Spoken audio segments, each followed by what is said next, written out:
الحمد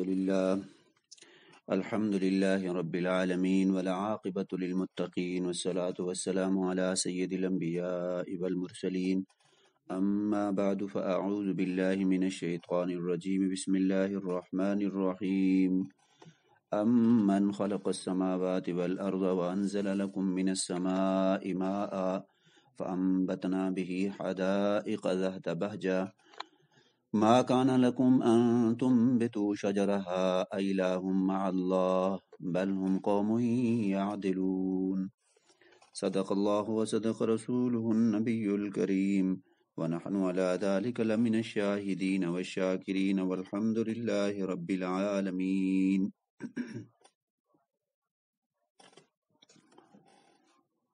اللهم صل على محمد وعلى آل محمد كما صليت على إبراهيم وعلى آل إبراهيم إنك حميد مجيد اللهم بارك على محمد وعلى آل محمد كما باركت على إبراهيم وعلى آل إبراهيم إنك حميد مجيد.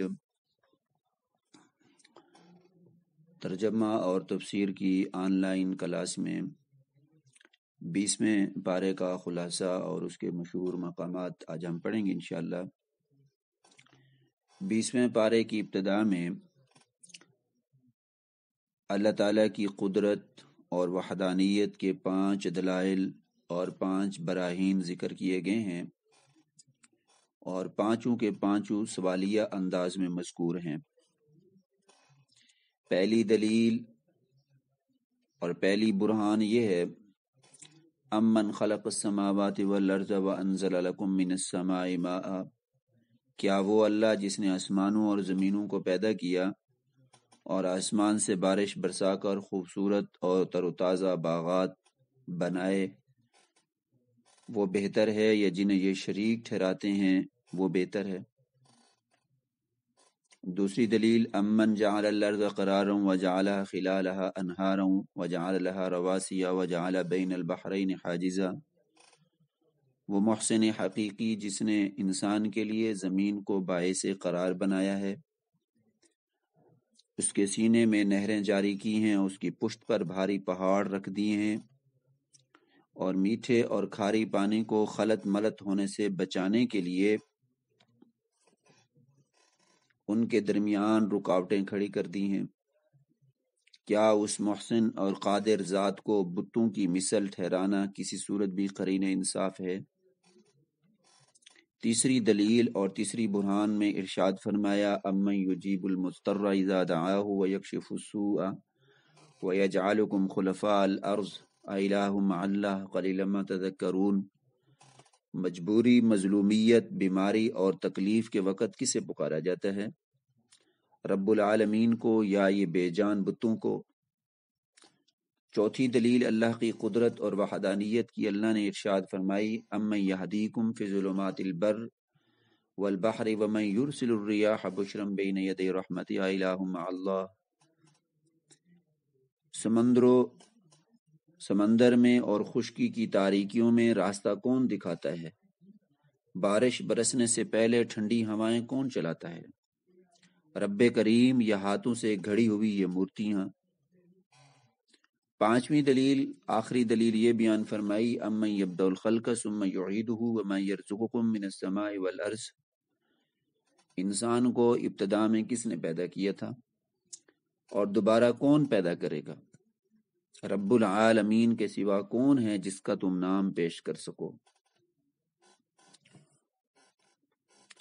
قرآن مجید کا عمومی اسلوب یہی ہے کہ وہ اللہ تعالیٰ کی الوہیت اور وحدانیت پر کائنات کے مناظر اور نفس انسانی کے حقائق سے استدلال کرتا ہے. یوں وہ پوری کائنات کو بحث و مناظرہ کا میدان بناتا ہے،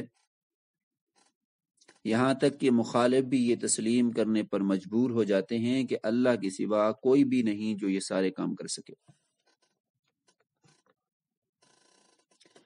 عقیدہ توحید کے بعد دوسری بنیادی مسئلہ جو مشرکین کے سمجھ میں نہیں آتا تھا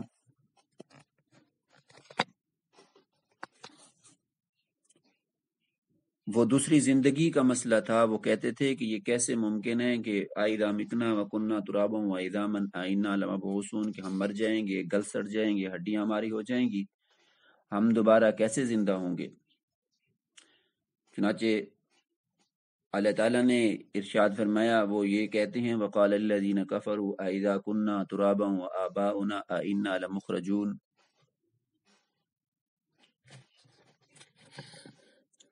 ان کے اس لچر اور کھوکھلے اعتراض کے جواب میں اللہ نے اپنے نبی کو تسلی بھی دی اور مشرکین کو وعید بھی سنائی کہ جو کچھ پہلے مجرموں کے ساتھ ہوا وہ تمہارے ساتھ بھی ہو سکتا ہے.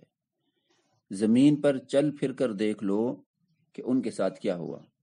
جو اللہ کے نبی کے منکر رہے، اللہ کے احکام کے منکر رہے، ان کے ساتھ کیا ہوا. اور اس کے بعد قیامت کے مناظر بیان کیے گئے. وَيَوْمَ نَحْشُرُ مِنْ كُلِّ أُمَّةٍ فَوْجًا مِمَّنْ يُكَذِّبُ بِآيَاتِنَا فَهُمْ يُوزَعُونَ. اور بتایا گیا ہے کہ یہ جہاں بس اس وقت تک باقی ہے جب تک سور نہیں پھونک دیا جاتا. حضرت اسرافیل علیہ السلام پہلی بار سور پھونکیں گے تو زمین اور آسمان کی ساری مخلوق پر خوف اور ہیبت طاری ہو جائے گی. دوسری بار سور پھونکیں گے اور اس وقت میں پوری مخلوق کو موت آ جائے گی اور اللہ تعالیٰ کی طرف سے پھر اعلان ہوگا حتیٰ کہ فرشتے بھی ختم ہو جائیں گے. لمن الملک اليوم للہ الواحد القہار. آج کس کی بادشاہت ہے؟ یقیناً اللہ کی بادشاہت ہے. دوسری بار سور پھونکیں گے، لیکن دوسری بار سور پھونکنے سے پہلے یہ اعلان ہوگا جس وقت میں اللہ تعالیٰ اپنے تمام فرشتوں کو بھی موت دے دیں گے. تو دوسری دفعہ جب وَيَوْمَ يُنْفَخُ فِي الصُّورِ فَفَزِعَ مَنْ فِي السَّمَاوَاتِ وَمَنْ فِي الْأَرْضِ إِلَّا مَنْ شَاءَ اللَّهُ وَكُلٌّ أَتَوْهُ دَاخِرِينَ. اور دوسری بار سور پھونکیں گے تو کائنات کی ہر چیز کو موت آ جائے گی. جب تیسری بار سور پھونکیں گے تو سب قبروں سے زندہ اٹھ کھڑے ہوں گے، جیسے اس سورت کی ابتدا عظمت قرآن کے بیان سے ہوئی تھی. یوں ہی اس سورت کے اختتام پر بتایا جا رہا ہے کہ انسان کی سعادت یہ ہے کہ وہ اس کتاب مقدس کی تعلیمات کو مضبوطی سے تھام لے.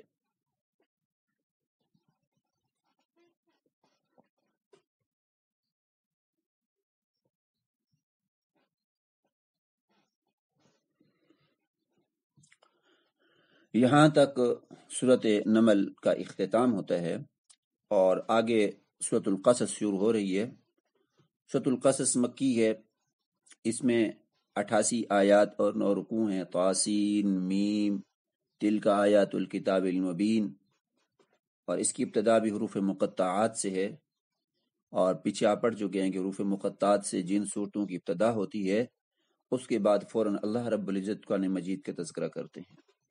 اس قرآن مجید کے برحق ہونے کا، اس قرآن مجید کے من جانب اللہ منزل ہونے کا اور اس کتاب کے انسانیت کے لیے ضابطہ حیات ہونے کا ذکر ہوتا ہے کہ مسلمانوں کے لیے اور انسانیت کے لیے رہنمائی اور نجات کا ذریعہ یہ قرآن مجید ہے. اس صورت کا زیادہ تر حصہ فرعون کے ساتھ جناب سیدنا موسیٰ علیہ السلام کو جو معاملہ پیش آیا اس کے بیان پر مشتمل ہے. سورۃ قصص بتاتی ہے کہ فرعون مصر میں بڑا اپنے آپ کو متکبر، اپنے آپ کو بڑا سردار، اپنے آپ کو خدائی دعوے دار بنا بیٹھا تھا. ظلم و ستم میں ہر حد سے آگے بڑھ گیا تھا.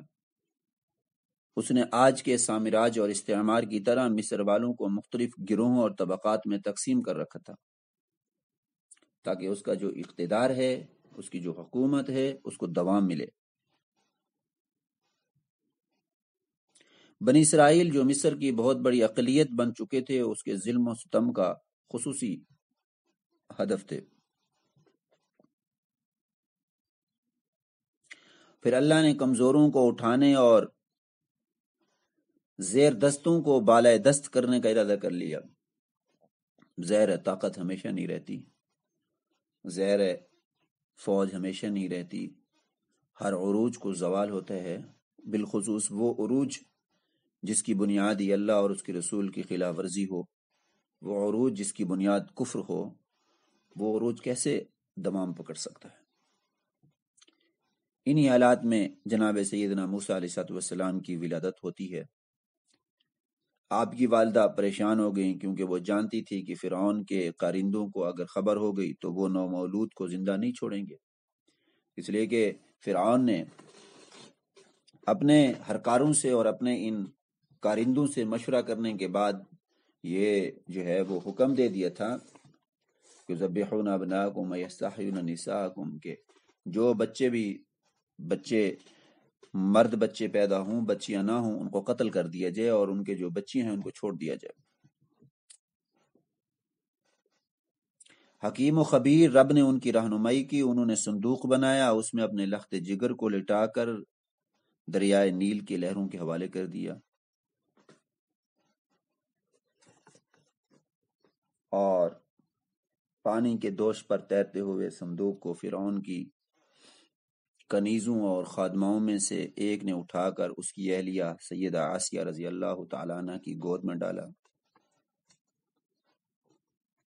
فالتقطه آل فرعون لیکون لهم عدوا وحزنا ان فرعون وهامان وجنودهما كانوا خاطئین وقالت امرأة فرعون قرة عین لی ولک لا تقتلوه۔ فرعون اس معصوم بچے کو بھی ذبح کرنا چاہتا تھا، لیکن رب العالمین کا فیصلہ کچھ اور تھا، اور یقیناً ہوتا وہی ہے جو رب کا فیصلہ ہوتا ہے۔ انسان کی تدبیریں، سازشیں، منصوبے اور پروگرام دھرے کے دھرے رہ جاتے ہیں۔ حضرت آسیہ رضی اللہ تعالیٰ عنہ نے کچھ اس انداز سے بات کی کہ فرعون کا دل پسیج گیا، جس کے سینے میں لگتا تھا کہ دل نہیں پتھر کا ٹکڑا ہے، زہر معصوموں کو قتل کرواتا تھا، لیکن سیدنا موسیٰ علیہ السلام اللہ کے پیغمبر اور اللہ کے نبی، جلالی نبی ہونے تھے اور رسول ہونے تھے، تو پیغمبر اور رسول ازلی اور فطرتی طور پر خوبصورت ترین انسان ہوتے ہیں۔ معصوم بچے تھے، نور سے منور چہرہ تھا، ان کی اولاد نہیں تھی، تو حضرت آسیہ نے فرعون سے کہا یہ ہماری آنکھوں کی ٹھنڈک ہو جائے گا، یہ ہم اس کو اپنا بیٹا بنا لیں گے، لا تقتلوا، اس کو قتل مت کیجیے، عسى ان ينفعنا او نتخذ ولدا وهم لا يشعرون واصبح فؤاد ام موسى فارغا۔ ادھر فرط غم کی وجہ سے بچے کی والدہ کا یہ حال ہو گیا کہ کسی پل سکون و قرار نہیں، اولاد، معصوم اولاد ہو اور ماں سے بچھڑ جائے، ماں سے اس کو الگ کر دیا جائے، اس ماں پہ قیامت گزرتی ہے۔ حضرت موسیٰ علیہ السلام کی والدہ، ان کو سکون نہیں تھا، پریشانی تھی۔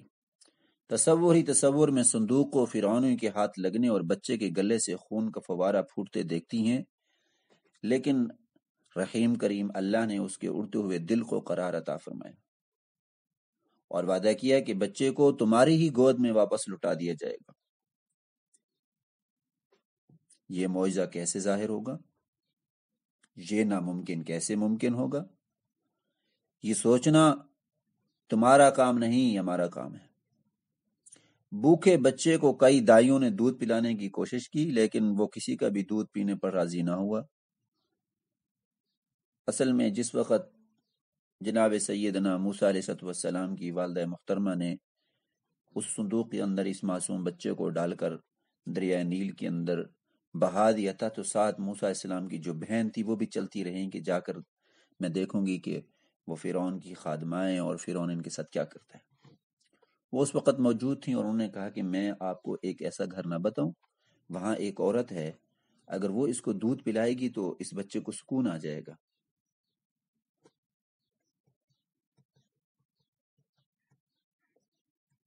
اب اس کے مشورے پر بے قرار ماں کو بلایا گیا اور بطور دایا کے بچے کو اسی کے گود میں ڈال دیا گیا، جو گود اس کے لیے تڑپ رہی تھی۔ فرعون نے اپنے خیال میں ایسے انتظام کیا تھا کہ کوئی اسرائیلی بچہ اپنی ماں کا دودھ بھی نہ پی سکے اور اس سے پہلے ہی اسے تحقیق کیا جائے۔ اور اللہ کا فیصلہ یہ تھا کہ وہ بچہ جسے اپنے وقت کے سب سے بڑے ظالم، سب سے بڑے سرکش، سب سے بڑے کافر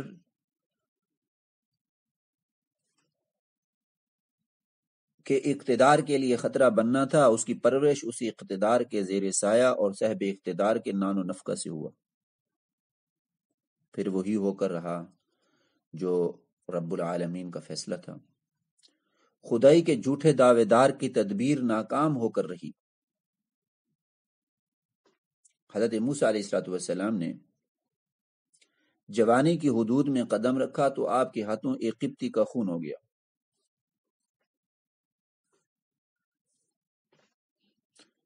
وہ قبطی والا واقعہ یہ ہے کہ سید موسیٰ علیہ السلام جا رہے تھے اور ایک بنی اسرائیلی اور قبطی لڑ رہے تھے، اور اس قبطی نے مدد کے لیے بلایا۔ حضرت موسیٰ علیہ السلام نے اس کو سمجھایا لیکن وہ سمجھا نہیں۔ چنانچہ موسیٰ علیہ السلام نے فوقذ و موسیٰ فقذ علیہ، ایک مکہ مارا اس کو قبطی کو، جو فرعون کی قوم سے تھا، اور وہ مر گیا۔ تو موسیٰ علیہ السلام نے فرمایا ھذا من عمل الشیطان انہ عدو مضل مبین، اس پر اللہ سے دعا کی۔ اس کے بعد پھر اگلا دن پھر جو ہے وہ دوبارہ گزر ہوا، دیکھا کہ وہی اسرائیلی کسی اور کے ساتھ لڑ رہا تھا، اور پھر بلایا۔ موسیٰ علیہ السلام نے فرمایا اچھا تو کل بھی لڑ رہا تھا، بدبخت تیری وجہ سے وہ ایک آدمی قتل ہو گیا۔ اب جب اس اسرائیلی نے دیکھا کہ موسیٰ علیہ السلام آ رہے ہیں اور جلالی ہیں اور یہ مجھے نہ ماریں، تو فوراً کہا کہ او کل جو قبطی قتل ہوا تھا اس کو موسیٰ نے قتل کیا۔ چنانچہ موسیٰ علیہ السلام وہاں سے نکل کھڑے ہوئے اور مدین کی طرف آ گئے، شعیب علیہ السلام کی قوم کی طرف۔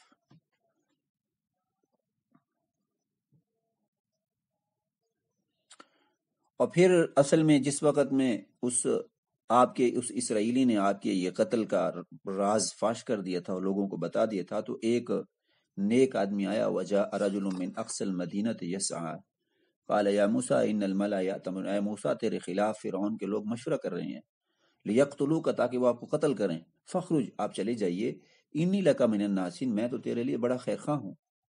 فخرج منها خائفا يترقب قال رب نجنی من القوم الظالمین، موسیٰ علیہ السلام وہاں سے ڈرتے ڈرتے کانپتے وہاں سے نکلے اور مدین کی طرف آ گئے اس نیک آدمی کے جو ہے وہ مشورے سے۔ اب مدین کے اندر نہ جان نہ پہچان نہ ٹھکانہ نہ ذریعہ معاش، دعا کے لیے اسی رب کے سامنے ہاتھ اٹھا دیے جس نے زہریلے سانپ اور آدم خور بھیڑیوں کے ہاتھوں پرورش کروائی تھی۔ کہا تو بس یہ کہ یا رب میں تیری عطا کا فقیر ہوں اور محتاج ہوں، رب انی لما انزلت الی من خیر فقیر۔ اس میں وہ سب کچھ آ گیا جس کا انسان محتاج ہو سکتا ہے۔ سائے کا محتاج ہے تو دھوپ کا بھی محتاج ہے، بیداری کا محتاج ہے تو نیند کا بھی محتاج ہے۔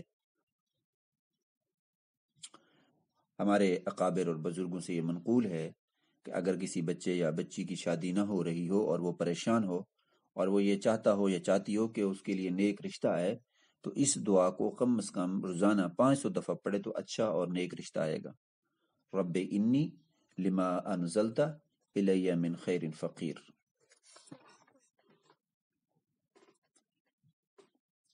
اب سیدنا موسیٰ علیہ السلام ایک سایہ دار درخت کے نیچے بیٹھے تھے کہ دو باحیا اور پردہ بچیاں بکریوں کو ہنکاتے ہوئے آ گئیں۔